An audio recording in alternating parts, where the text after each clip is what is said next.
we're back, we're filming, and it's been pretty hectic. You know, it's August. Yeah, it's already August. I don't know where the time's gone, but the whole 8-speed venture has gone a bit mental. We've done, I think, 70 turbo laments have gone out the door, something like that. Way more than we ever thought we would, but it's been really good. Thank you to all of our customers. Thanks for all the support. If you could stop asking questions, that'd be great. Because I want to build my own cars. It's been too long. This thing is something special. This is something that you're really excited about. Yeah. This is going to be the first 8-speed going into a GTR. Now, this kit is from HPR. Yep. It's one of the most complex kits available. It will be on the website eventually, but because it's so complex, because there's so much to it, we wanted to show it going into the car, and also so we can work out how to do it, and what a wicked car to put it in. Dan, tell us a little bit about this particular 32 GTR. So this is a 32 GTR. It runs a 2.8 litre stroker with a precision 7275, I think. It was built by a GTR workshop in Brisbane, 101 Motorsport. I believe it makes around 1100 horsepower at 40 pound. That's at the wheels. At the wheels. That's real horsepower. And it's currently got what gearbox? It has a Samsonite 6-speed sequential.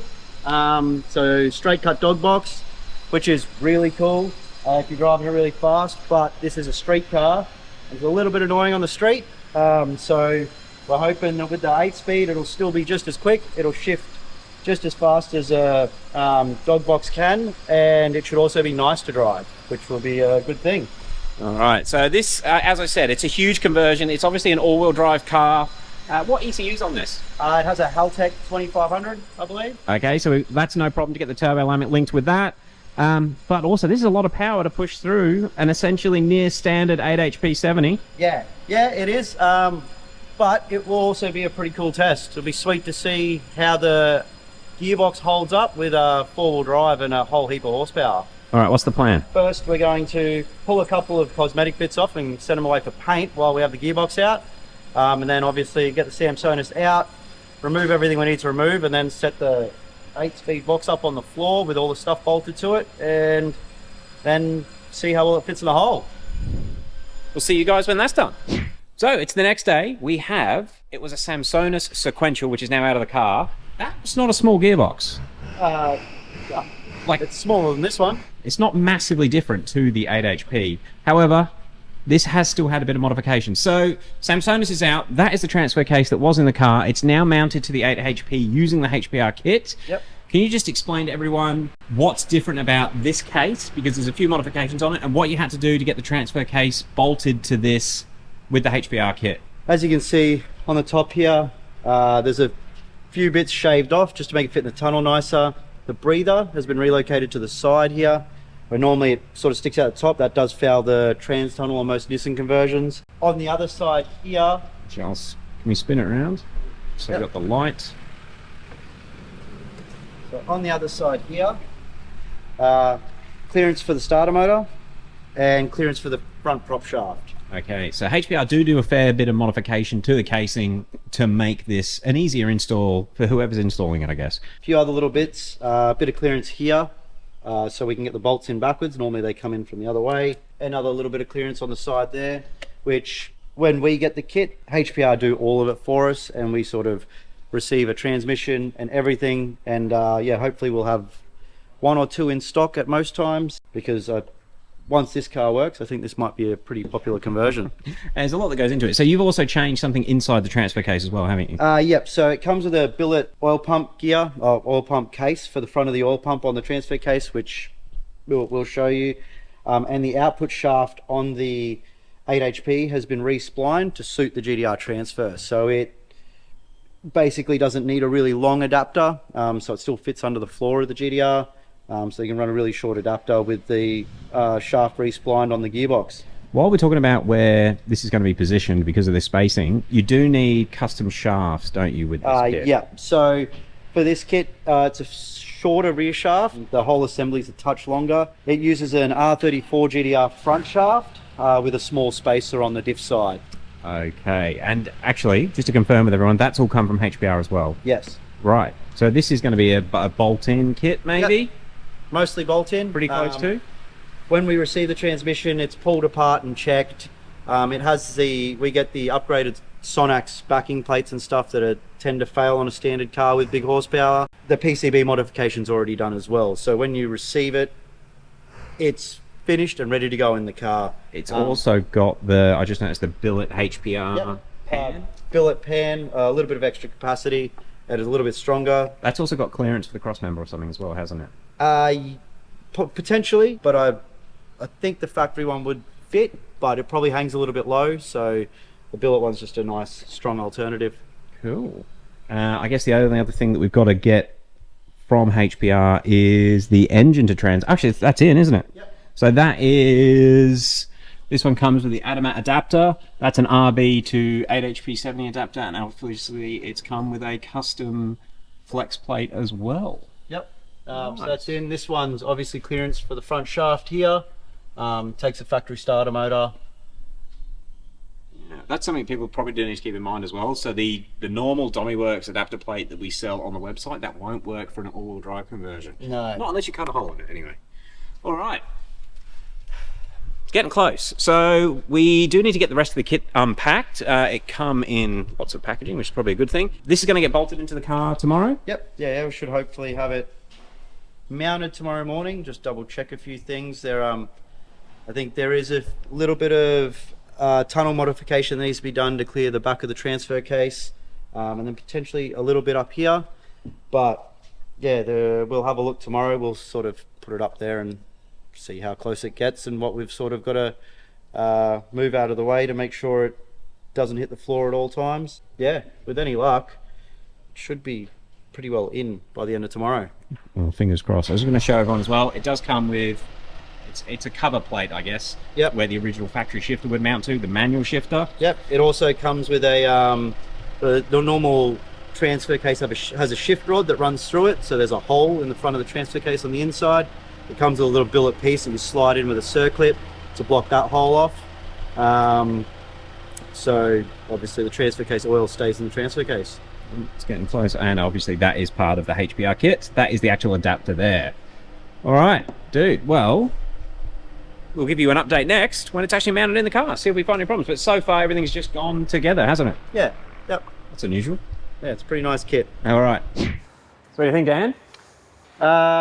It's really nice. It's all in. Actually, everyone's going to want to know about this, but let's show them why it's been about 5 days since the last video, and it was the brakes. Yeah. You did some cool things with these calipers. So they were a horrible fluoro yellow, and the owner asked for a nice candy red. So we put them in the CNC, milled them flat, and then milled the R into the brake caliper, had them painted candy red, put it back in the CNC, milled in the GT and the outline for the R, and then cleared over the top of them. So It's like the cheapest brake calipers in the world now.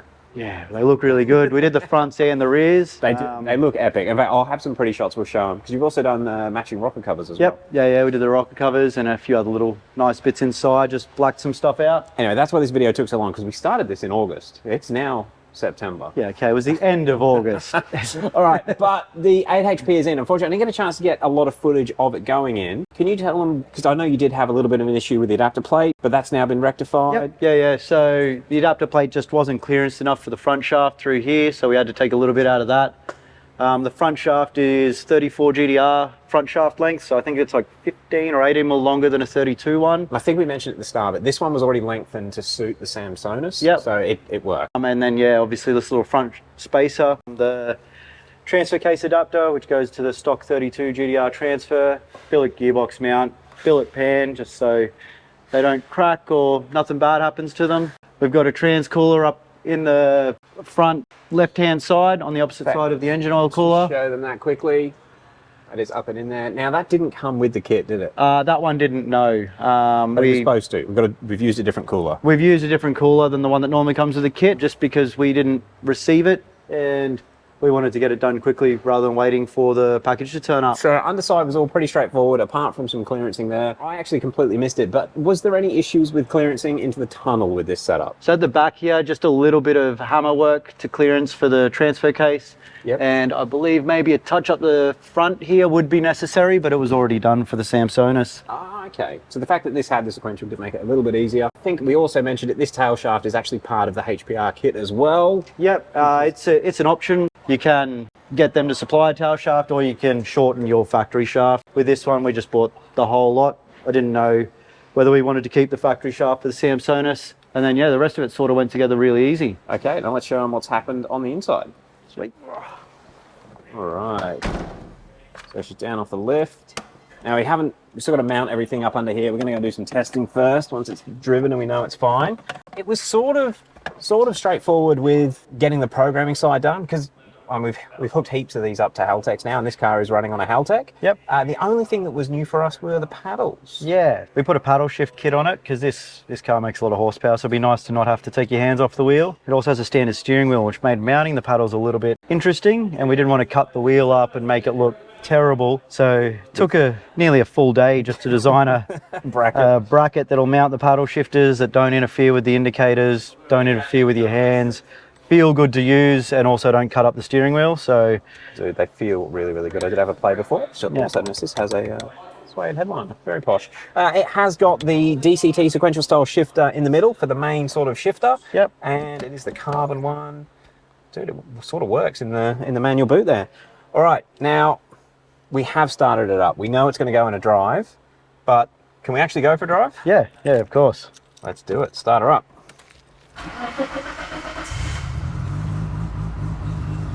This car is running a Haltec IC7 dash. Hopefully the GoPro can pick up there. And we've got gear position up in there. Does it display reverse, this one? Yep. Yep. This one has reverse. All the gears work. I tested that earlier. Gear temperature is also through to the Haltec, and we did wire the flat shift as well. I haven't set any of that up yet, but we should be able to do some powerful runs first. Yeah, we should be able to do some flat shift torque reduction on the shifts just to try to keep the box alive, because this is still a mostly standard transmission. It's got a few little upgrade parts, but standard clutches. And yeah, pretty interested to see how it goes with this thing. Okay, so I do know we have the Turbolamic. It's hidden down there for the moment, the Turbolamic display. It's currently in P8. You can probably switch it to P7 to actually drive it. Something that we are going to do with this car, I assume, is once all the setup's done and we know that everything is working properly, that's all that the customer's going to be looking at. He doesn't need to see this, essentially. No, it'll all be on the Haltec screen. We'll mount the rotary dial for the drive modes somewhere sort of hidden, so it's not in your face, and everything should hopefully just work, and realistically all he's going to need is a full auto mode and a full manual mode. Well, let's go see if it works, because this is a 1100 horsepower car with a near stock 8-speed transmission. Yeah. Let's go see how it drives. Yeah, it'll be sweet, hopefully. The confidence.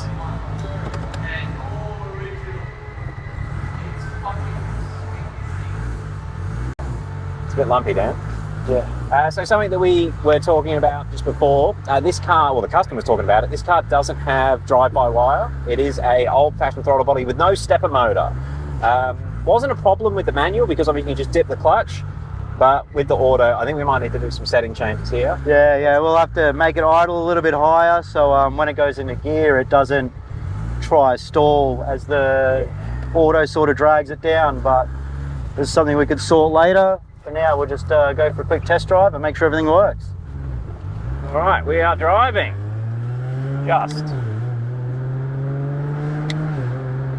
All right, okay, so it hasn't only adapting, but she's shifting. Yeah, it shifts really nice already. This is obviously in full manual mode. Yeah, we'll sort of do a little bit of driving around in it, do some adapting so it knows where all the clutch wire points are. And yeah, the trans, we had it running before for the oil fill. It's at 54 at the moment, so it's still going to get a little bit hotter yet before it'll start adapting. But she's moving. We're moving. Is this the world's first 8-speed R32 GTR? I think it is the world's first 8-speed GTR that runs. I think there's a few other kits out there, but no cars that have actually been finished. All right. Dude, it needs to adapt. It's shifting pretty assertly. That's not a word. It's shifting hard. It's supposed to be shifting hard. It feels solid. All right, we'll do a bit more driving and we'll give you guys an update shortly. All right, so this is auto mode. Down there, we're in P1. It's in 6th gear already. At not the speed limit. Everyone's going faster than we are in the really fast GTR. All right, well, we're going to let it do some adapting, but auto works. Auto works nice. This is heaps more sedate than the sequential gearbox was.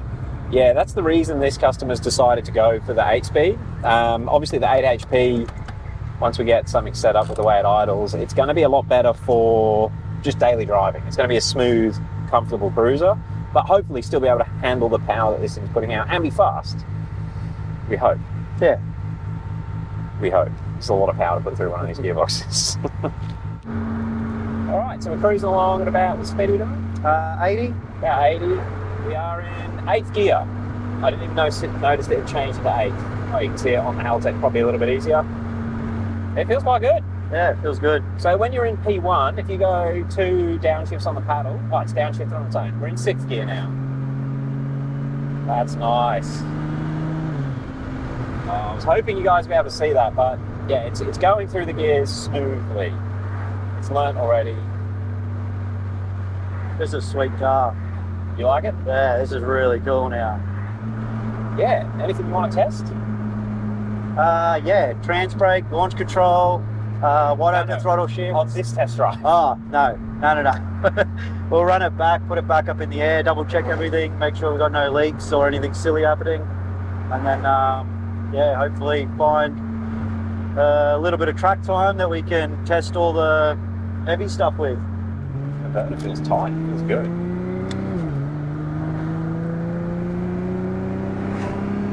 So P7 manual mode feels a lot, it's shifting fast. Yeah, it is. P1 was quite smooth. I wonder how it feels brake boosted.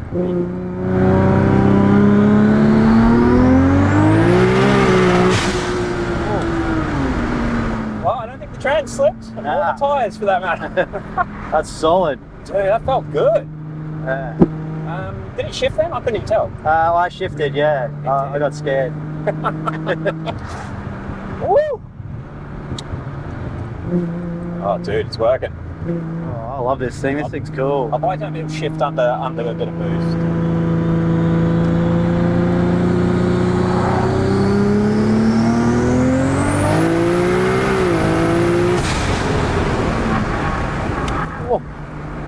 Oh, whoa!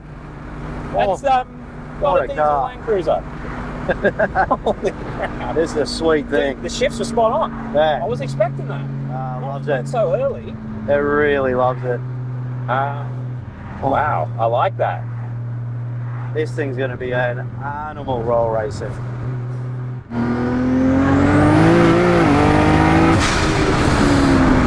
That could be the fastest car I've ever been in. I think that is. That's not even singing. You're short shifting. Yeah. So something a lot of people probably don't realise, in all the cars we put these 8 speeds in, they give, obviously the extra gears give you, I don't know what the proper, what's it called, where it puts the engine in a sweeter spot all of the time, and it makes it easier for the engine to move the car. You put it in a car with 600 horsepower, it feels like it gains 50 or 100 horsepower. Yeah. This thing's making a bit more than that. Yeah. I can't wait for the owner to have a go and see how much faster he thinks it feels, because it's pretty rapid by my standards, and yeah, that gave me goosebumps. it's a sweet thing. I think it's faster than your GTR. Definitely, 100%. Like, my car will scare me. This thing would. It feels like you really need to respect this one. It's a sweet bit of kit. Dude, well done.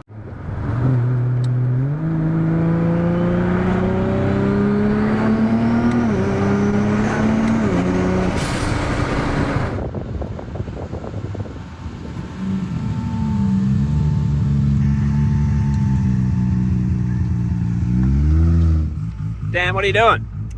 Just setting up a few more things on this GTR. just set the TCU mode to display through the Haltech screen, so it's up here. So that's now the mode that the TCU's in. Yep. So that's instant, yeah? Yep, yeah. So when we change this little mode switch here, it will change the mode that we're in. Oh, yeah.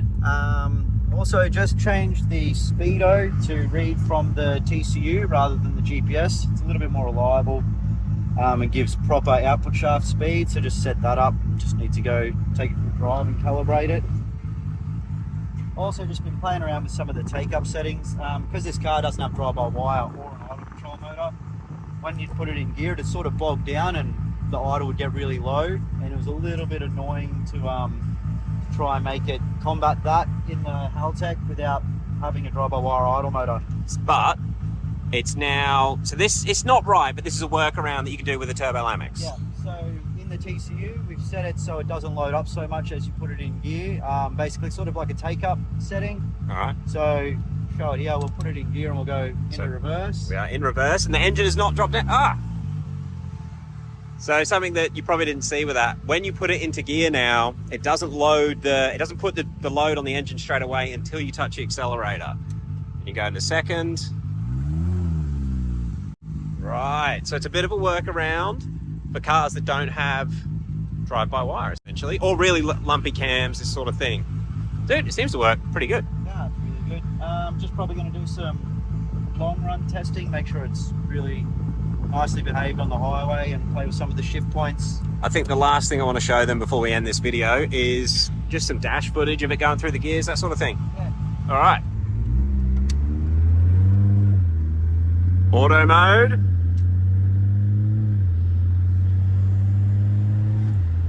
That's a bit nicer than a sequential, or any dog box for that matter. Oh. It just makes it like a modern auto. That's why we like these setups. It'll do the fast stuff, but it does nice street car as well. Not like a Turbo 400 or Power Glide that does fast stuff. Yeah, look, a lot of people that build cars, especially like this, they get carried away making it as cool as they always wanted it to be, and then they realise that they've ruined it at the end. And they don't want to take their partners out for a coffee on Sunday because the car is just a pig to be in. Yeah. And that's, yeah, it's actually a real problem, especially with fast GTRs. By the time you make them pretty fast, they're, you know, obnoxious to be in, and then you've got to put a strong gearbox in it, and then, you know, a big heavy clutch, and they're annoying in traffic. You just don't like driving them, and they sit in the garage forever. And something else on that note as well, the reason we like these 8HPs, because they don't have, like, you dyno an 8HP and you dyno a manual, it's the same number. It's no drivetrain loss, there's no converter slip once a converter locks up, which is nearly instant. So actually it makes the cars a lot faster as well. And I think, I could be wrong, got the right box, it could even be quicker than a sequential. There's no ignition cut. You don't need to turn the power down to change gear. It just changes gear. It's nice. It's a street car. Proper street car. Although it is a proper street car and it does need fuel. Yeah, it's run out of that already.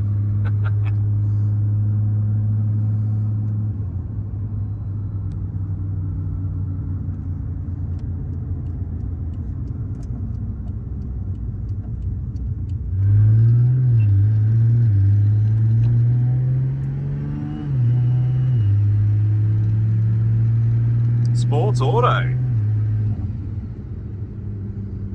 Nice. So we've set up Sports Auto just to rev the gears out a little bit more, I guess, like a Sports Auto, but it doesn't have the aggression of the manual mode, so it doesn't sort of throw you back into the seat when it changes gear. Curious how that would work while it's making power, but it feels quite nice driving around. And just raises the RPM on the upshifts. It's a bit more sporty. Who would have thought?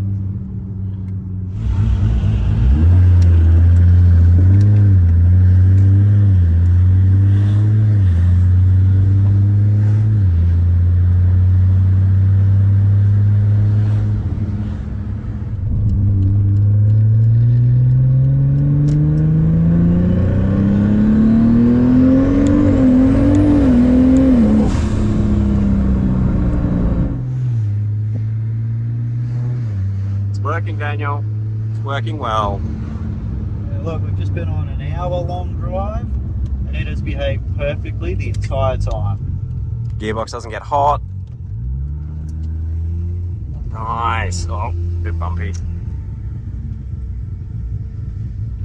We've done it. Well, we've made a few more adjustments to the TCU. I can't remember if we mentioned it. We're running a turbo Lamech TCU in this setup, and they're the ones that we put in nearly everything. In fact, nearly every car that you can see in that shot has a turbo Lamech in it. They just seem to work. You can adapt them to do whatever you need to do. Really impressed with what's going on in this car with its lumpy, huge cams. It's just sort of working. Yeah. I think the one thing that's left to do, which I know you don't want to do, someone needs to go and actually launch this thing, run it through the gears on full power and see what happens. Yeah, yep. Annoyingly, Willowbank's closed down for renovations at the moment, so we don't really have a drag strip we can use, so maybe see this thing a roll soon, hopefully, if the owner wants to take it out. Be a good test for it out there. Well, hey, maybe you'll want to give it a bit of stick when he picks it up. Either way, we're going to end the video off there. If you've got any questions about this setup, or if you want to put an 8-speed in your GTR, hit us up with the email, which I'll put in the description. I'll also put a link to buy this. We are taking pre-orders, which will be here, I think, November, yeah, for these kits. 6 to 8 weeks, I think. So there we go. It's probably optimistic. We'll say 8 to 12. Yeah, dude, this works. This works well. And it's drivable. We've just been driving through traffic. Yeah, it's great. All right. Thanks for watching, everyone. Catch you on the next one.